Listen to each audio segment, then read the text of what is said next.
my why derives from that. Just, I didn't want that for myself, and I definitely didn't want that for my children. But also on the same side is, you may get up in the morning to do it for your children, but what you do today doesn't necessarily just impact them. Like, it's your future generations. It's your unborn grandchildren or great-grandchildren that are going to hear what you did or didn't do. So finding a why, that when things fall apart, when people are telling you no, or doors are being shut, and you go to the bank to get a business loan and you're told no, what makes you do it again? What makes you walk a block up to go to the next bank and do it again?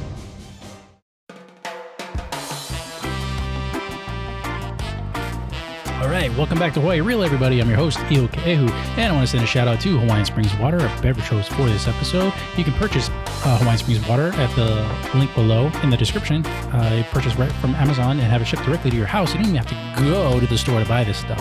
Great water from the Big Island.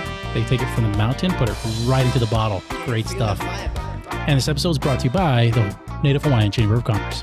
The Native Hawaiian Chamber of Commerce's mission is to malama Native Hawaiians in business and commerce through leadership, relationships, and connections to economic resources and opportunities. The Chamber's programs and events are designed to facilitate connections and promote business growth, professional and economic development, and sustainability. The Chamber's membership is open to individuals, nonprofit organizations, and businesses of all sizes. To learn more about the Chamber and how you can join, visit the website www.nativehawaiianchamberofcommerce.org. All right, and we're back, and I have an awesome guest here today, Alison Bareng. Thank you so much for coming on. Alison, you are an independent agent with a World Financial Group, and they're based out of Las Vegas. You were saying you started the first office here in Honolulu. Correct. Out of our Las Vegas office, my husband and I run a branch locally here in Honolulu. Awesome. But Excited. Even more awesome than that, as you were telling me on camera, you're a mother of 6. 6 children. Bless you. Yes. No easy task, but yes, very well worth it. Very well worth it. 6 kids. What do you guys have? 4 girls, 2 boys. Do you have any pets? 3 dogs. Oh my God. A turtle. 2 fish tanks. Wow. Yes. Do the kids help take care of all the pets? We have, out of the 6, we have 2 that live at home. Our 17-year-old, she's pretty supportive and helpful with the dogs.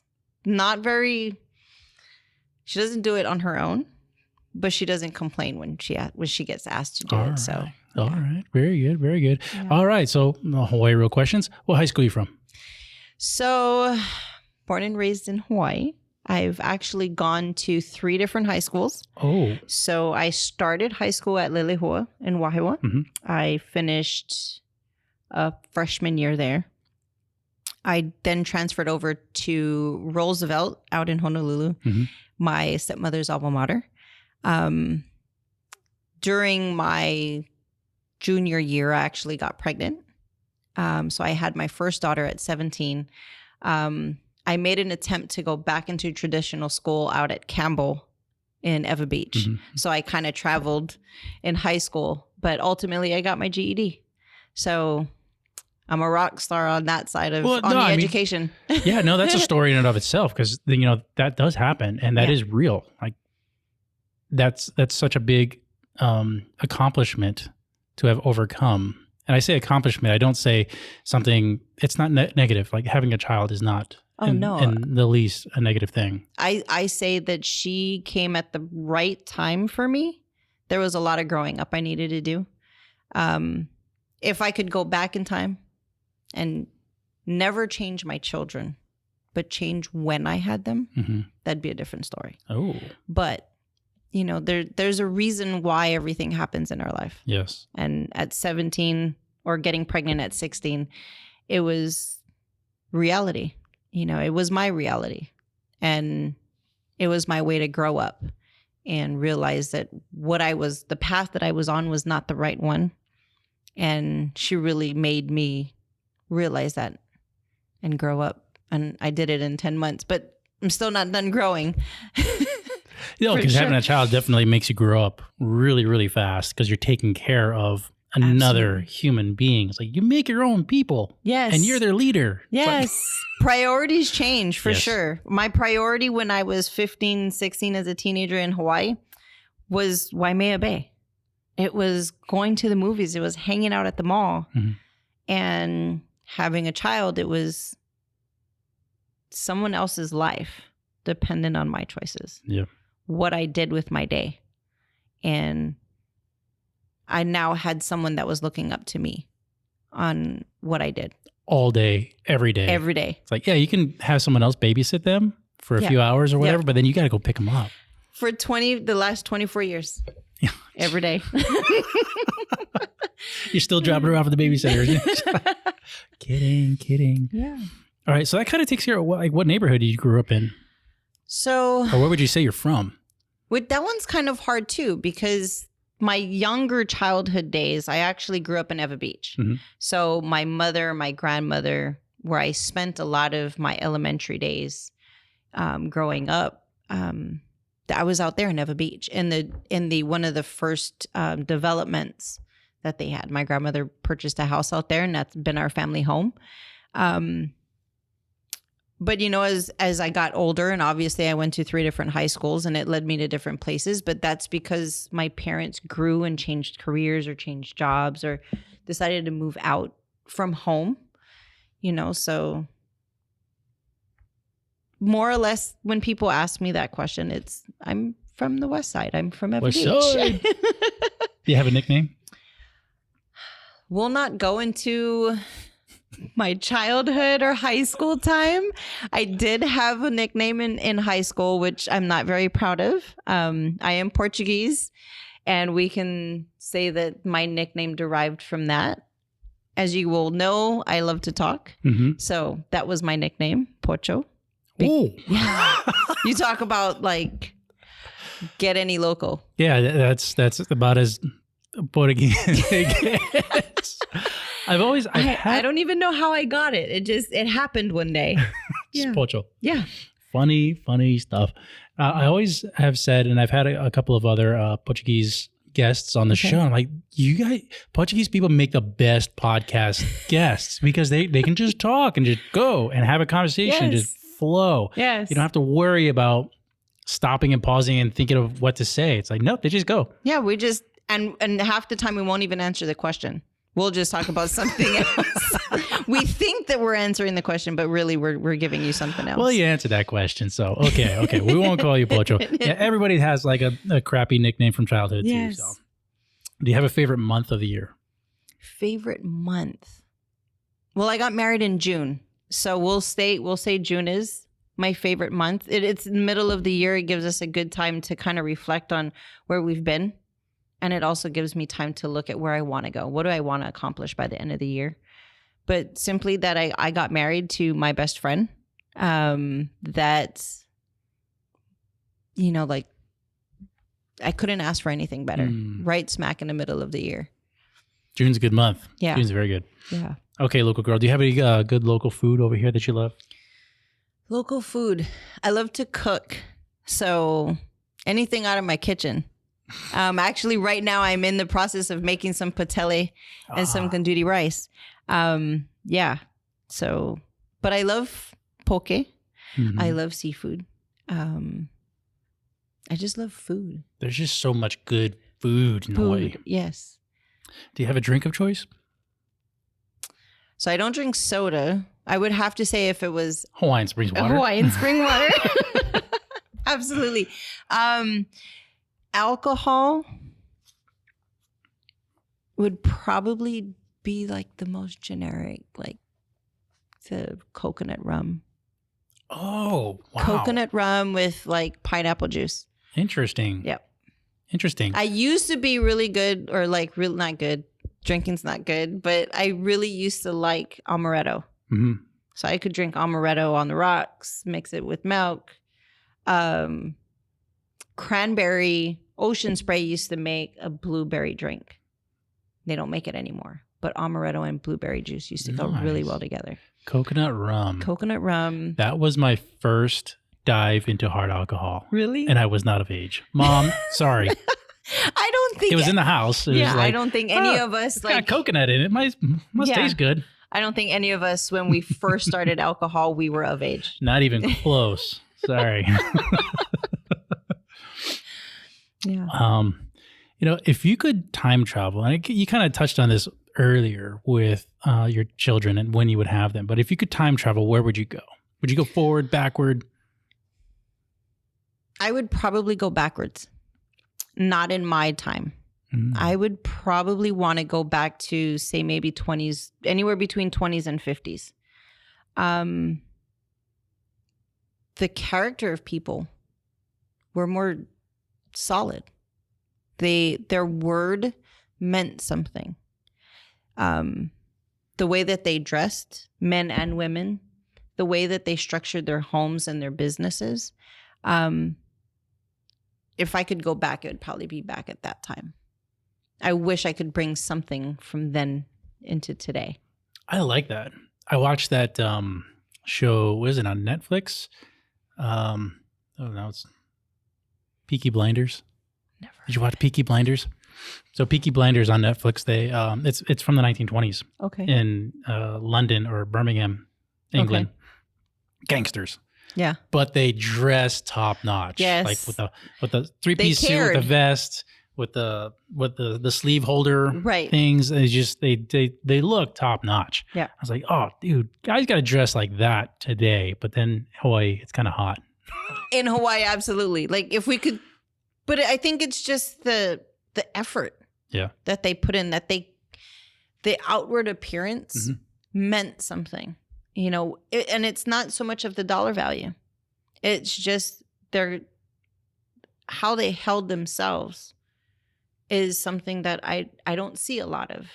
And by no means do I always dress up when I walk out of the house. But I think just if we, as society, if we cared a little bit more about ourselves instead of going to the grocery store in our pajamas and house slippers, we might be presenting ourselves as though we care about ourselves, which is how we expect respect coming back to us. Something that I tell my children as well. You cannot expect someone to give you a level of respect that you don't even give yourself. And the first impression that they get is based off of what you look like. Right, it's the visual. Yeah. So if you're walking out the house and you haven't brushed your hair and you're still in your pajamas and your house slippers, that first impression is you don't care about yourself. And then people are going to see that and they're going to think that and react to that to you. And then you're going to feel that energy from them. And then it's just a vicious cycle. Right. Yeah. So dress nicely. Yeah. Put a little effort into it. Yeah. So at work, so I'm with HPD and work in an office, I've started dressing up. Just the long sleeve button up shirt tucked in, nice belt, nice shoes. Right. Dress pants, and it makes me feel better. Right. The way people look at me and react to me. Right. It's more of a professional setting. It's like dress for the part that you Absolutely. want to be in, Absolutely. not that you are. Dress for the part that you want to get to. Yes. Yes. So, and I've also noticed other guys have started dressing up too, here and there. It definitely, it's just like the simple thing, like maybe changing your belt or wearing a button-down T-shirt instead of like a cotton polo. If you just put some buttons, your feeling for yourself just changes. It's like the guys are going to hate me at work, but I don't think Aloha shirt is professional work attire in a good professional executive environment. Right. It's just not. It's okay here in Hawaii, but nowhere else in the country or in the world really do you see that. Like people are mostly wearing suits. I get it. It's hot in Hawaii, but you know what? It's hot in Florida too. Yes. They don't wear Aloha shirts to work. Right. Maybe on Fridays. Maybe hula. They should call it hula shirts on Friday, hula right? Hula shirt Friday. Hula shirt Friday. They only call it Aloha shirt.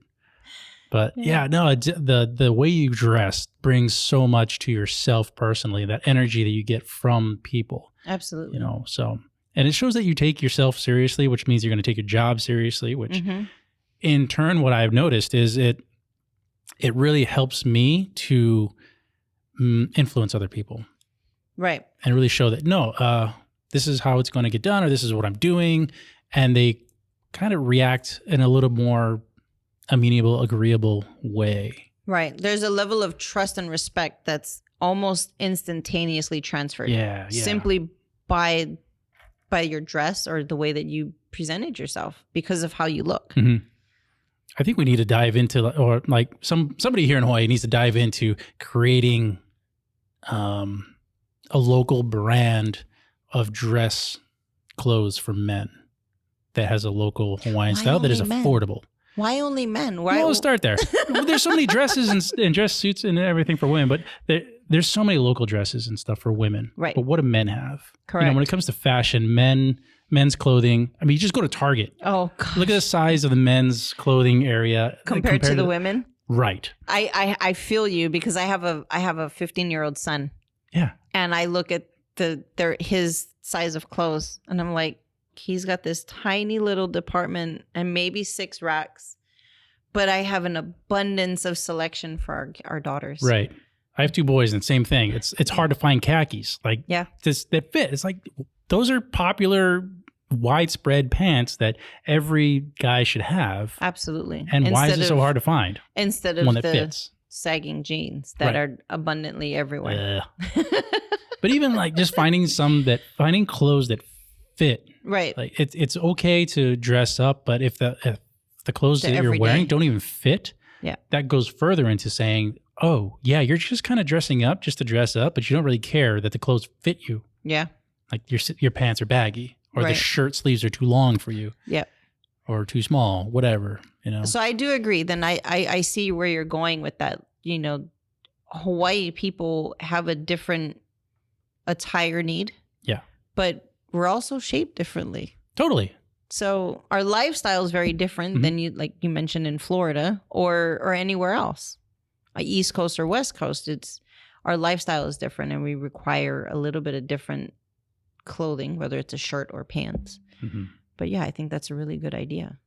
There's a challenge. It is a challenge. Find somebody to do that. Yeah. I know there are some like dress shirts in the local style that are made, but some of them, they're just so expensive. It's like the reason people aren't wearing them is because they can't afford to pay $100 for a shirt. Yeah. Sorry. So it's got to be affordable because people in Hawaii, they're not going to invest a ton of money into like their executive clothing. Yeah. The mindset too. Right. That's another mindset thing. You know, how much do you value what you're putting out? Ooh, good one. You know, am I worth that $100 shirt? Am I worth these nice shoes? Yeah. Yeah. Or do I just stick with the slippers? Or even slippers? Am I worth just having cheap? Yeah. Scott's, locals. Yeah. Well, Scott's like the high end. Scott's a little higher, which is totally weird now that Scott's are a little higher end. Right. But like Olukai's over your Longs locals $10 slippers, the rubber slippers. Yeah. You know, it's like, so I have a thing. I think guys here in Hawaii should have 3 pairs of slippers. Okay. One for your everyday use, which is probably your Scott's or something comfortable, and one for the beach, which is going to be your $5 Longs ones, and then like the expensive ones that you're going to go out to dinner in. You know, like your Olukai's and stuff. Which is funny because my husband wears Crocs. I'm so glad that you. Crocs. I am so glad that was husband, not you listen on to this. your Get list. rid of your Crocs. You know what? Just take those Crocs and hide them. Oh, give them to the dog. You got 3 dogs. Give them to the dogs. He swears that they are the most comfortable, and I'm like, doesn't matter. It's not. So you bring up slippers, and instantly my mind goes to Joe Coy's local rendition when he came. Slipper. I'm all dressed up from head to ankle. Slippers. It's like, why you Hawaii people, you wear slipper? Everywhere you go, you wear slipper. Absolutely. Which is funny because I got sandals on. I almost wore my slippers out. Well, this is a more casual environment here. You know, I got my aloha shirt on, wearing shorts. You know, the air conditioner's not working, so it's kind of hot. And I'm in jeans. Well, can't win them all. No one's perfect. No one's perfect. I like that one. Yeah. So people dressing and having, you know, a good self-image, I think is going to help local people, Native Hawaiians and all, progress and move themselves and advance themselves and help themselves grow. Absolutely. You know, you're worried about not getting that job? Well, did you go to that job interview? How were you dressed? Yep. You know, Like, I like what you said because I say it all the time too. Like especially in business, you show up for what you want to be, not where you are. Yeah. And you show up for the part. So I want to be a CEO one day. I'm not going to show up as the kid off the street. Right. So I need to dress the part. Yeah. I think that's with everything in life. Just like how people get dressed up to go to church. Mm-hmm. So why aren't we dressing up like that? Because if you dress like that every day that you're working and you're looking at yourself in the mirror every time you're getting dressed day after day after day, the one day you don't dress up and you just kind of throw a polo shirt on and you look at yourself in the mirror, it's like, that's not what I want to be. I like actually the way I look when I do dress up. Yes. Because like we were saying, like the self-confidence changes, the level of energy or the type of energy that we're giving off. Simply, women do their hair. They go and get their lashes or nails done, or they get a new dress or something that makes you feel good about yourself on a consistent basis will ultimately like change the way people perceive you. Yeah. Name the first 80s band that comes to mind. 80s band? Yeah. I'm bad with that. 90s? So I was born in 80. So I'm totally aged myself on that one, but it's okay. Who do I recognize? First one that comes to mind. Oh, God. Boy band, New Kids on the Block. Nice. Yeah. Just because I had like everything in my room. I had the sheets and the blankets and the posters and the keychains and the lanyards and a little crazy. Yeah, just a little bit. A little bit crazy. It was before the Bieber fever. I think we were. Oh, yeah. Well, yeah, they had like NSYNC and what are the other ones? I don't even know. What is something 21? Backstreet Boys. Backstreet Boys. Yeah. Like, New Kids on the Block was my thing. They were. And then, Color Me Bad. Color Me Bad. Remember that? Yes. That group? That was funny. They had that really ugly guy with a huge forehead. Huge forehead. Oh, what's the Crisscross? They were the young kids. Oh, the little boys. Yes. But I think they were maybe 90s. Jump. Yes. Yeah, they were 90s. I remember being in 7th grade and going to one of our dances. Crisscross make you jump. Yep. What's the rest of that lyric? Oh, God, it's going to bug me now. I don't know. We had to YouTube it. Well, we got Halloween coming up. Okay. And what was the craziest thing you ever dressed up as for Halloween? Craziest thing? Housemaid. That's the craziest thing? Yeah. Okay. Well, okay. So housemaid, I was young. I was early 20s. More recently, we did... I'm not into the scary stuff so much, which is crazy for Halloween. Mm-hmm. But more recently, my husband and I dressed up as like steampunk from like Wild Wild West, that type of clothing. So we did that. That was kind of cool. Was he like a cowboy or cowgirl kind of thing with steampunk? Something like that. Yeah, I had like the little skirt with that little leather vest thing. Interesting. Yeah. Interesting. Yeah, my mom should watch this episode. I'm talking about her quite a bit. She dressed me up as R2-D2. Actually, I picked R2-D2 when I was like, I think 7. Okay. And she went through this whole process to build the costume out of poster board. She made like this little cylinder, cut armholes out of it, and then used... the suspenders. Did she use suspenders? She used suspenders, yeah. Okay. But then used, to make the dome, she used aluminum foil and drew all the blue parts on the aluminum foil and everything like that. And then she cut out a little head hole a face hole for me. So it was a little R2-D2 from Star Wars. Yeah. I bitched and moaned the entire night we went trick-or-treating because I couldn't sit down and I couldn't take big steps. I was like these little teeny steps. You were the actual R2-D2. Yeah, I couldn't move. It was... mumbling under your breath. Yeah. Sorry, Mom. I can envision that. A little R2-D2. That was funny. Yeah. But to get the conversation going on your finance part, and so what are one of the things that you would advise for people to go from being an employee to an employer, even if it's self-employed? Do it. Just do it. Like, find your why. I think the why is going to be your driving force. But it has to be genuine. How does someone find their why? What makes you get up in the morning? And what when you look back on things, like for me, how I found my why is I looked back on my growing up, right? On my childhood, what I seen my parents go through. And being a parent myself, what I didn't want to repeat. And that's how I found my why. Like I seen so much struggle. And I see myself struggling a lot, raising my children. My why derives from that. Just, I didn't want that for myself, and I definitely didn't want that for my children. But also on the same side is, you may get up in the morning to do it for your children, but what you do today doesn't necessarily just impact them. Like it's your future generations. It's your unborn grandchildren or great grandchildren that are going to hear what you did or didn't do. Yep. So finding a why that when things fall apart, when people are telling you no, or doors are being shut, when you go to the bank to get a business loan and you get told no, what makes you do it again? What makes you walk a block up to go to the next bank and do it again? Right? Like, that why is so important. But really, to answer the question, I think that you may be looking for is how to transition is really to just do it. Just anything. You don't know what you don't know, and you don't know if you're going to succeed at it unless you give it a shot.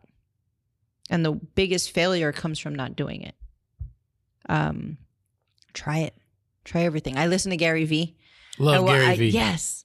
He's so raw, but he's earned that. Yeah. You know, he's been an entrepreneur. If you like dive into a little bit about, like, I'm not like obsessed with him, but I listen to enough to know that he started an entrepreneur mindset from when he was like 6-7 years old, from baseball cards. And then he managed his parents' shop. The wine business. And when everybody else was going out, like, he was like, this is me. Like, I need to find, I don't want to say the passion of so much of the industry, but the passion to make a difference in your life and those that are around you. I think that's whatever that is. But you don't know unless you get out and you try something. So just go do it. Yeah. I like Gary Vee's one of his biggest quotes for me is, you are going to die. Yeah. Like today, tomorrow, 30 years from now, you're going to die. Mm-hmm. What are you going to do about it? What are you going to do today about it? It's that dash. Yeah. That's something that comes up a lot in our business, is that dash. You have your born day and your death day. Ooh. But it's that dash. It's on the tombstone you're talking about? Yes, on the tombstone, right? Okay. It's that dash. It's everything that happened between those 2 days. That's what you leave behind. It's not the day that you were born. It's not the day that you die that people talk about. It's everything that you've done or that you made people feel in that time. What do you do with that? What's your impact? But transitioning from working for someone else to working for yourself, it's that drive. It's really your why, and it's got to be genuine. It's for helping somebody else. Now, for you, what's easier, working for someone else or working for yourself? Working for someone else can be easy because you are your hardest critic. You're your worst critic, for me anyway. So I can show up and get paid no matter what. But working for myself, I have to answer to my kids. I had to see it in their face, or my husband, or hear the I told you so's, which is something I don't think anybody really likes. But on the life side of what's easier, working for myself. So it's it's that mindset shift. Mm-hmm. Working for myself is easier because I only answer to myself. I only do what I set out to do. I set my rules. I set my time. I set my own goals. I plan my own vacations. I don't have to ask anybody and be like, can you cover my XYZ or asking for permission. So I would honestly say working for yourself is worth all of it. Every day of the week. Mm-hmm. And you're not answerable to anybody but yourself. So you can take those vacation days. But those are your vacation days. Are you going to work during that vacation for yourself? Or are you just going to take off and not do anything? Or are you going to, like, how do you plan that? Do you plan to have a succession where somebody else is doing the work for you? Or have you done so much work that you've built it up where you can just stop working for a week or a month and go on vacation? I think entrepreneurship really allows for all of that. Yeah. Because depending on how you dive into entrepreneurship, you can be solo. Where if you don't show up, now when we talk about that, that's, believe it or not, that's doctors, dentists, your your hairdresser, your barber, people, Uber drivers, taxi drivers. If they are a business owner, they own the business. Yeah. Or they can be, they can't be, or they can be, and some aren't. Because some go work for a hospital and they work for someone else. Some get their own practice. Absolutely. But if you don't show up, you don't get paid. Right. But you can have an entrepreneurship. You can own a business that encompasses this grand thing of a system, right? Where you are truly building a business that you're still earning your income. You're still setting your own time. You're still making your own vacations, and you only answer to yourself. Yeah. So it really just depends on what side of the entrepreneurship you really want to do. For me, being in the city and county, one of the things of being an entrepreneur is like there's so much less red tape to get through anything. Like there's so much less BS. It's like if I want to get something done, it's on me to get it done. You don't have to answer spend to the money anybody for this. Right. If I want to buy new cameras, I budget for it and spend the money. I don't have to go through all this rigmarole to justify why I want these cameras and what they're going to be used for, blah, blah, blah. Yeah. It's like, no, I want it because I want it. Oh, yeah. I like being able to wear what I want to wear and not a uniform. Yeah, that's true. I can actually, now I do have a day job, but I have to wear a uniform. I have to be, there's a dress code. Yeah. I wear whatever I want when I'm doing my business. Or you create your own uniform. Yes. Because dating back to like men in suits and women in business suits, like that's the business uniform. Right. That's the proper attire, right? Like a dress code. But that's like, do you have to? You don't have to. You can just do it if you want to. Right. Just dress professionally. I don't want to see cleavage. Yeah. Or like, guys, comb your hair. Or like wear clothes that fit, please. Your pants shouldn't be hanging down your side of your butt. Your pants shouldn't be like super baggy, Hey, guys wear cargo pants and stuff to work. It's like, what? Yeah. I get it, but if you're in construction, I can see it. Like if there's a purpose for it. If you're in a functional profession, to need cargo pants. Totally. Yes. Yeah. Being a police officer, we would get our uniforms made for us by Pacific Woolen back in the day. And I remember one set of uniforms that I got, clearly it was somebody else's uniforms that maybe retired or something or didn't get through or whatever. And they just kind of tidied it up and tightened it a little bit for me, but they didn't fit. They were huge. I'd be on the freeway looking like MC Hammer, these MC Hammer pants. Thick thighs. they were just huge pants. It was so funny. They clearly did not fit. They clearly did not measure me for that. Yeah. The pockets were humongous pockets, like shirt pockets. Oh, their shirt pockets? Yeah. You could fit a Bible in it? Totally. Totally. They're huge. It's like, these are clearly not meant for me. Phone book in this Somebody pocket. Else. Yeah. It was so funny. People would tease me for that. I didn't care. It's like, oh, you lost plenty of weight. It's like, oh, no, yes. That's Hawaii Sun. I did. We'll just go with it. Just roll with it. Take the compliment. Whether it's the truth and it applies or not, just absolutely. It's like, no, I've never been that big. Oh, my God. Well, what are some of the myths about making this big switch from entrepreneurship or into entrepreneurship that you've seen? Overnight success. Ooh, big one. Yeah. That is a myth. It only happens to lucky people. That's another one. But What I've learned by making that transition, or at least in the last year, right? So I'm still fairly new in entrepreneurship, and a lot of mind changes have gone on with me, the way that I see the world. The harder I work, lo and behold, the luckier I get. Would you think? So you still say it's luck? No. Okay. It's an oxymoron thing, Yeah. right? Because people think that only the lucky can be successful. Right. Only if it was given to you They can don't you have it, right? right? But the other entrepreneurs, they don't see how much hard work goes behind that. It's They like don't it's see- not lucky that I got all this. Which is why I say it like the harder I work, the luckier I get, because they don't see the late nights. They don't see the crying in the corner. They don't see the frustration or the anger, right? Or the struggle on how to be better. What they see are the successes, that they see as it being lucky. Oh, you were lucky that this happened to you, right? So we go on trips all the time. Oh, you're so lucky they get to do this. It's like, no, like I actually had to do some work. Yeah. I had to face struggles. I had to face adversity. I had to grow out of my comfort zone in order to get what you see, right? So that, to me, like that's a myth, like the overnight success, and it only happens to the lucky. It happens to the ones that put the work in. Yeah, that's huge, because I had a great quote that I saw. Your 9 to 5 pays your bills. Yep. Your 6 to 10 builds your empire. Yes.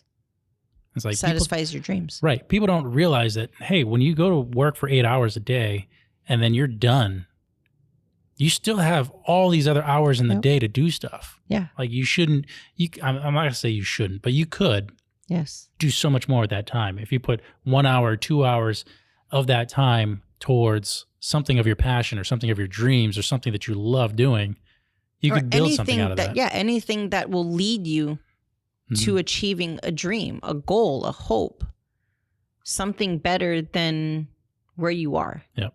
Because I mean, I honestly believe that none of us want to work for someone else. None of us enjoy having somebody tell us what time to show up, what time to go home and have a break or have lunch, what day of the week or time of year that we can have vacations with our family. Now, how many companies allow you to bring your husband or your wife or your significant other and children to work or even a business function on a regular basis? Or work from home, or go on an RV trip and do work from your laptop at the outside the RV. Absolutely. And we do that as well. Like there's a need for that. And it's, hey, I'm on vacation. Okay, I can take an hour out of my time and I can make just as much as I did working for someone else in that 1 hour. And do that while you're on vacation. With my children. Right. Like yes, that's the best beach. feeling. That's at the beach. Seriously, being an entrepreneur and having my own business, that was one of the pinnacles of my thought process and validation is that, hey, I could be on this RV trip in Canada. Yep. And still fulfill my obligations to this business. Right. And still make money doing it. And even grow it, because why are you limited to a location? Because entrepreneurship, we break all those barriers, right? Like you can have a podcast with someone that's not even in Hawaii. Any other business can do that, right? If most of them are confined to one location to do one type of business to one type of clientele. Entrepreneurship, you break all those barriers. Yeah. Gary Vee doesn't just do, I don't even know where he's from. Like, is he from Wisconsin? Like, that's not his only place that he reaches people. Like, he is worldwide, right? Like, he is all over the US. I don't think there's a single state that there isn't someone that follows him that's inspired by him. Oh, sure. He's all over the world. He's one of those great social media sensations. Yeah. So he blew up. So it's... And people could say, hey, Gary Vee, oh, he's lucky. He's done. It's like, no, he's not lucky at all. No, like, he has worked. Yes, he has. Like, and a lot of sleepless nights. Right. I mean, you can even bring it to the guy that started off Amazon. Yeah. Jeff Bezos. Yeah. Yeah, Like, started out his garage. in his garage with selling like 50 books. 50 books, right? It's like people don't realize, hey, this huge multi-billion-dollar company, guy's one of the richest people in history, started from his garage selling books. Because he wanted more than what everyone else had. Right. He's seen that there was something lacking, right? And his why was to fill that void and not have to answer to someone else. It's like looking back on that particular thing, it's like, that is just such a simple thing that we take for granted nowadays. Like, oh yeah, you can buy stuff on the internet. It's like in the past, you couldn't. Yep. And then he built this platform where you could buy literally everything. Hawaiian Springs water on Amazon. Springs water. What is it exactly that you guys do, and what kind of services do you provide? Financials. So money, anything money. Everybody likes more money, making more money. But really at the core of it is providing opportunities and direction for people, the blue collar people. Society has gone wild with credit card debt. We have consolidations for that. We have programs for that. Education plans. We can set that up. So you're telling me off camera, you had a great analogy for what exactly it is that you do. It's like, okay, I get it, financials and helping people with their finances, but what do you do? So we're basically the Amazon of financial products. Okay. So my clients pay us nothing. Got it. Nothing out of our pocket. It is the companies that use our platform that pay us directly. So as I was telling you, like, Amazon gets paid a little cut from every brand that they offer on their platform. So Nike, Adidas, Champion. Or your everyday retailers that sell their product on Amazon. Yeah. Everyday items, all the t-shirts, all the Hanes or whatever brand that comes in that wants to sell their item through Amazon, they pay a little cut to Amazon off of every product that's sold. Whether it's $1.60. All of that adds up. So when the customer buys something from Amazon, they're not paying Amazon directly. No. They're paying the retailer. Correct. And the retailer through fees pays Amazon. Yes. So and that is identical to our platform. So anybody that's looking for a benefit or a change in their financial situation, like I was telling you, if you looked at how our finances are set up as a table, do you want to have 2 legs or 6 legs? Now, if anything was to happen on a 2-legged table, that table's no longer a table. Everything under it is no longer protected. So we offer debt management. We offer increased cash flow. We offer protection to your income and the things that you are protecting, right? So making sure that your children are protected. If you own a business, making sure that your business, if anything happens to you, that your children don't lose, or your spouse or your family don't have such a bigger loss than necessary. Their way of life that you've created doesn't disappear along with you. You know, those are things that are a lot of people push off to later, or even the comfort of retirement.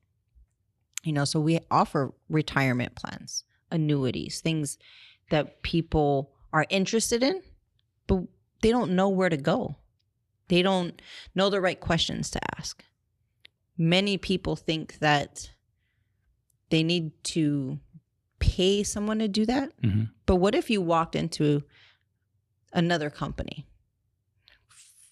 Just to leave company names out of it, if you walked into an establishment and they said, bring me your finances and I'm going to charge you $200 flat rate fee to look at everything that you have and see if I can help you. And at the end of the time that you had with them, they told you, you don't make enough, you're upside down, and I can't help you. You just lost $200. You lost $200. But now if you sat with someone like myself, who's gone through the training, has gone through the licensing, because it's a regulated industry, and I sit down and I look at the same information, I have a wide range of providers that I can find something for you. I can set you up for retirement. I can provide estate planning with the wills and the trust that everybody wants, education planning. Like, for what? Maybe 2 hours of your time. So you find the programs for these customers or these individuals or these family members or friends that are coming up to you and saying, hey, what can you do? Can you help me with this financial situation? Yep. Have you noticed that some people don't even know what they need? All the time. All the time. I actually had a client who's very well established in her own industry, but the misconstruing information that gets lost on how to manage the money. Now, she's a 6-figure earner, but her protection for her company wouldn't have covered the lifestyle or saved the business if anything was to happen to her. Like that type of protection. And it's just misinformation or information that's not made available. So when we sat down and we looked at everything that she has, right, which is your financial information and your income coming in and who depends on what and what are you investing in, what relies on you doing something. We looked at everything that she had and she was improperly protected, right? So if she didn't show up for work or she didn't do something, if she got hurt, say she got into a minor car accident, she was out of work and she didn't do her business for 2-3 months, which is typical in a medical care, her business would collapse. She would lose her home. She would lose her cars. She couldn't afford to pay her kids to go to college. Yeah. Which is any parent never wants to see that day. But a lot of other things too is in the working force is like we were talking earlier about being an employee. Employers provide a little bit of protection on the income that you're earning there. But is it significant enough to sustain what you have projected for your family? Right? If you get into that car accident and you're not at work for 6 months, is the protection that the company that you work for, is it offering you that same protection? Probably not. And those are just some of the things that we do. Right? Like many of us in Hawaii struggle paycheck to paycheck. What would you do with an extra $1,500 a month because you sat with me for 2 hours a week or 4 hours a week? A lot of people, that'd be huge. Oh, yeah. And some people are like, oh, that's nothing. Okay, how much difference? We're approaching the holidays. How much do you spend on just your family for holiday gifts? Most people are they underestimate, right? Most will say, oh, just a couple of hundred or maybe 1,000. And we look at the finances, it's like, no, darling, you're spending like 6,000 throughout the course of the year between all the holidays, Christmases and birthdays and decorations and sending this gift card. And at the end of the day, like, you didn't make $6,000 extra money. Unless you have a lot of family members that are giving you gifts. And then you re-gift them. Absolutely. But it comes at a cost. Right. So building something for yourself, like we're talking about, you from 6 o'clock to 10 o'clock at night, if you could do something that would generate residual income that could surpass and change your life and your children's lives, like it's almost a no-brainer. But we offer all of that. If it has to do with money, like there's something that we can do for you, with you, and make sure that it's long-lasting. And the beautiful part about it is that the people don't have to pay up front when they're coming to you. You connect them with the service that they then buy into or pay into. Yep. So like that analogy I gave you of walking into another business and you gave them up front the $200 and they said, well, you don't make enough or you're upside down. It's also the knowledge and the research and experience that you bring to the table for these individuals, for these customers. Yeah. I mean, that's my job. My hope, my passion for what I do really comes in because of where I came from. My mom worked 2-3 jobs. I see my grandmother working 2-3 jobs. She didn't retire until she was well in her 70s. And it's to be able to change and influence communities brings me happiness. It brings me joy. Like, I made an impact. That's my dash, right? If I can change someone's poverty into wealth by a little bit of information, spending a little bit of time, a little bit of teaching, life is great. I've completed my dash. There's something that I actually left. It's not just 2 dates. And, you know, you talked about Gary Vee earlier, but I just, hearing you talk about this kind of passion for helping people, any business that you go into or you start, if you're helping people, the significance and the success rate of a business that helps people skyrockets. Like the potential for you to be successful in a business that helps people, because everybody needs help. A lot of people don't even know they need help. They don't want to ask for it. Or they don't know how to ask for it. Yeah. But I mean, there are companies that create products to solve problems that people didn't even know they had. Correct. Right? You build these companies, or you give this service or make this product, and those are the successful businesses. Yeah. So helping people, because you're doing it not for yourself, you're doing it for other people. Yes, absolutely. I mean, helping, if I could, like I said, if I could just help a few families by just offering a little bit of information, and it changes their children's lives, keeping that family home, right? Sending that kid to college, paying off the home after an elder passed away. Or even, you know, being from a law enforcement perspective, seeing a family that has, typically, a family that is, their income and wealth is stable or going up. The father, the mother, they're less likely to start drinking. They're less likely to be abusive. They're less stressed about, you know, bad stresses. You know, you have those good stresses with a successful business. You're going to have stress. Right. And you look at that, you know, I look at that as positive stresses. Right. But you don't have those negative stresses about where's the next meal coming from. Right. You know, which bill am I paying? Right. Am I paying for the rent, or am I paying for the electric bill? Right. Yeah. And so that puts those children in a much better household, hopefully. Yes. You know, and they go on to see that their parents have been successful, and they grow into successful adults themselves. The next thing you know, you're leaving a legacy for all of these, your family members and your descendants. Yes. To be these successful people. Yep. Hopefully. Absolutely. Absolutely. I mean, a lot of people say money isn't everything, but without it, you have nothing. Yeah. Right? Like, you really don't. So it's kind of picking your hard. Not having money is very difficult. Having money can be hard too. But which side of that fence do you want to be on? I'd rather have money and have those problems coming with money. Yeah, it's a different set of problems. Absolutely. Like, every day of the week, I choose having some kind of money. Right. I know people say, oh, money can't buy you happiness. It's like, no, well, but, going on that family vacation without asking for permission. Make me a whole lot happier. Somebody gonna be happy.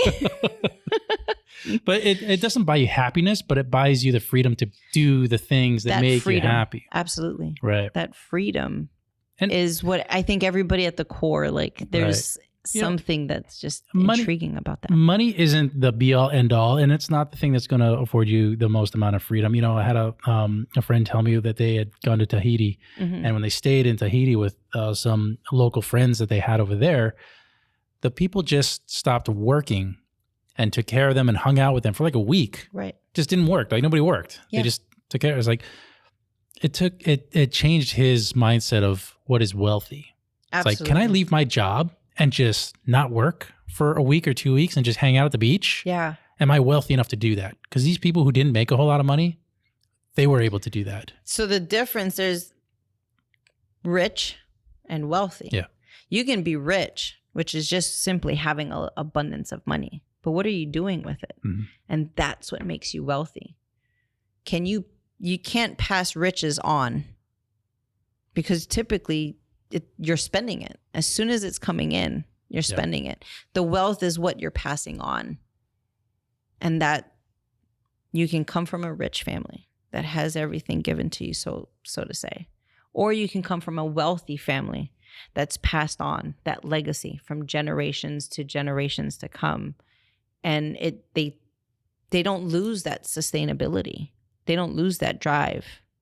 they were able to actually maintain that, which is really important. And that's the game changer. And it's like, no matter what your political affiliations, but the Trumps are a good example of that progressive and sustainable and succession of wealth. Like, yes, their kids are going to be wealthy, and even they the know Hiltons. how to make money. The Hiltons, right? It's not Paris. Well, not Paris. Not I don't Paris think Paris did it. knows how to No. make a dime. Nope. But if they're teaching their children to build upon the wealth and all these Correct. lessons and everything like that, so they're going to be wealthy for generations to come. Absolutely. Yeah, and it is passing on that knowledge. It is passing on the how-tos, that it is available. But that's the 1 to 5% of people. Yeah. Everyday people that are out working the 10 to 12-hour shifts, right? That have that one breadwinner of the family. They don't know where to go. Yeah. And that's right? where you got to step in. And that's where we are available, and it's a free service. You can dump it all on me, and I can either show you how to make more or exactly where to put it and reduce the risk of a lot of people risk their fear is losing the little that they have. But we actually have strategies and products and providers that reduce all of that. They get rid of that fear. Because that's the biggest problem with a lot of things that I've seen, people that I've seen, is the risk. They're not willing to take the risk. Yeah. They're willing to stay in that safe 9 to 5 job, or not even 9 to 5. That's not even 8 hours. No. But they're willing to stay in that 40-hour-a-week job The and 40 make that for 40. paycheck. Right. Yeah. Instead of just going out there and risking a little bit. Yeah. They'd rather, so I would rather invest money instead of going on a vacation, which I like to do, I love to do. But instead of going on a vacation to Las Vegas and gambling money away, take those thousands of dollars that you just spent to go there and dump and put that into a business of your own, a sales business. Buy inventory, start selling it. Mm-hmm. That will make you so much more money that you could take to go to Vegas in the future over and over and over again. And the business pays you to do that. Right. Yeah, absolutely. It's just it's a risk. It's a mindset thing. They would rather risk it and gamble it away rather than. I think at the end, I think that comes with either education or confidence. Right. So either they don't know where to go, right? Education, they don't know where to go, the questions to ask, where to get started, or it's the confidence level. Can they really do it?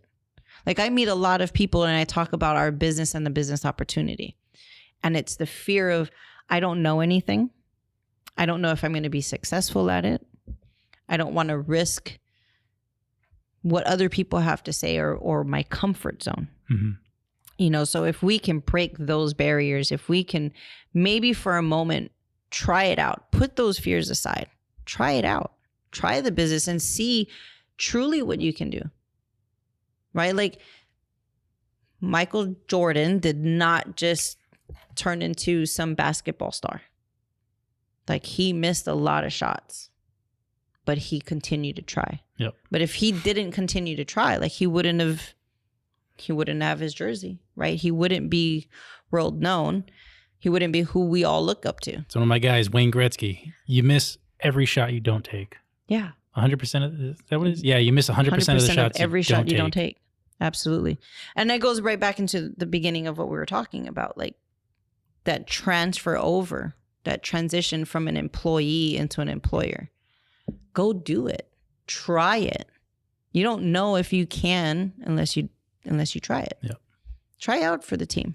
See if it's a good fit. You probably will surprise yourself on actually what you're able to do.